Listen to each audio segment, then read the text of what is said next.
1 ক কি উৎসৰ পৰা আমি পানী পাওঁ? উত্তৰ বৰষুণ, খাল, বিল, নদী, পুখুৰী, দমকল, কুঁৱা, সাগৰ, মহাসাগৰ ইত্যাদি। খ নম্বৰ তুমি আৰু ওচৰ চুবুৰীয়াই পানী ক'ৰ পৰা পোৱা? উত্তৰ নদী, পুখুৰী, দমকল, কুঁৱা, পানীকল, বিল, জুৰি, টেংকি ইত্যাদি।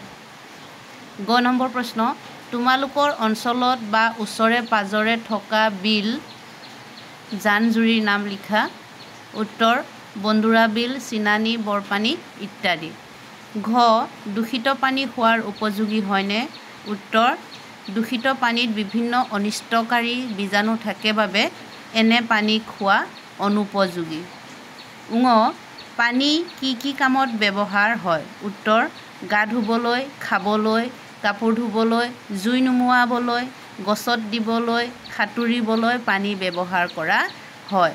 প্ৰথম চ ভূজল কি? উত্তৰ আমি পুখুৰী, দমকল, নাদ খান্দি মাটিৰ তলৰ পৰা পানী উলিয়াই আনো এনে পানীকে ভূজল বুলি কোৱা হয়। 2 নম্বৰ তলৰ শব্দ শৃংখলটোত থকা পানীৰ উৎসবোৰ বাছি উলিয়াই তাত গোল চিনেৰে ঘেৰ দিয়া। ইয়াতে এটা নিজৰা দিয়া আছে। মই ইয়াত এনেধৰণে দিছোঁ। প্ৰথমটো দিছোঁ সাগৰ, তাৰপিছত দমকল, তাৰপিছত নদী, হ্ৰদ, বিল,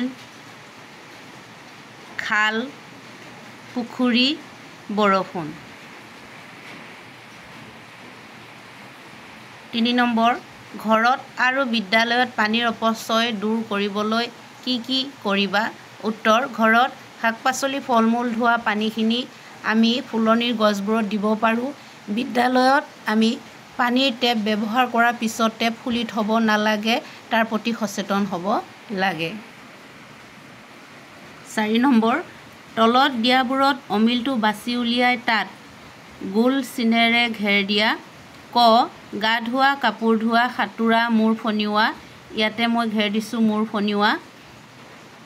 খ নদী, পাহাৰ, পুখুৰী, নিজৰা, বিল। ইয়াতে মই পাহাৰত ঘেৰ দিছোঁ যিটো অমিল।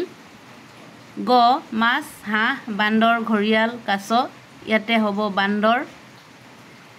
ঘ জাহাজ, নাও, ৰেলগাড়ী, ফেৰী। ইয়াতে অমিল শব্দটো হ'ব ৰেলগাড়ী। ঙ নাৰ্জী, পদুম, ভেট, মেটেকা। ইয়াতে অমিল যিটো শব্দ সেইটো হ'ব নাৰ্জী। ইয়াৰ পিছত আছে 5 নম্বৰ প্ৰশ্ন পানী দূষিত হোৱাৰ 3টা কাৰণ লিখা। উত্তৰ পানী দূষিত হোৱাৰ 3টা কাৰণ মই তলত এনেধৰণে দিছোঁ। 1 পুখুৰীত গা ধুলে, জীৱ-জন্তুৱে পানী খালে পানী দূষিত হয়। 2 নম্বৰ নদীত গেলা-পচা বস্তু পেলালে পানী দূষিত হয়। 3 নম্বৰ কল কাৰখানাৰ পানীবোৰ নদীত পৰিলে পানী দূষিত হয়।